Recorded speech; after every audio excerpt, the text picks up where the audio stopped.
this is how we're going to do this is the roof rack that was homemade for our solar, and it lifts up on this rail where it will go here, disconnect, and then it will airplane, of course. This is where it separates, and back there. Now I'm gonna go disconnect that one. You unscrew this. I think you drop it on the floor like that, and then you gotta hit this a little bit. It is a tight fit. All right, you take this bolt out, and then there's a spacer, and then these are the two parts that I carry inside the van that will lift.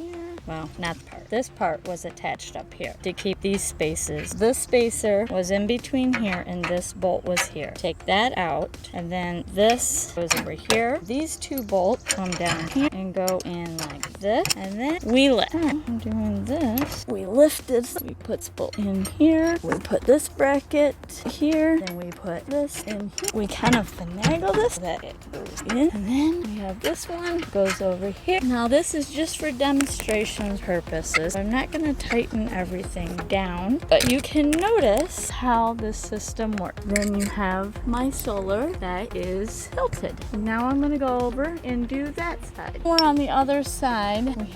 I have two bolts. One is longer than the other. The longer bolt goes on the bottom with this spacer. Then we need this bracket to go in between. And the purpose for this spacer is I have the wing nut. We have the spacer that needs to go in this wing nut. Tighten this up, and then we have the drop seat. And as you can see, this bracket will hold my solar at an angle. Not only does rain run off from it, but also too, I can catch more sun instead of being flat. I can also change the direction by going over on the other side, taking these down and putting it over there. Depending on how I'm parked, I can either raise this side up or I can raise this side up. And this is all aluminum, but will not rust, and it's been riveted together. It will not come apart.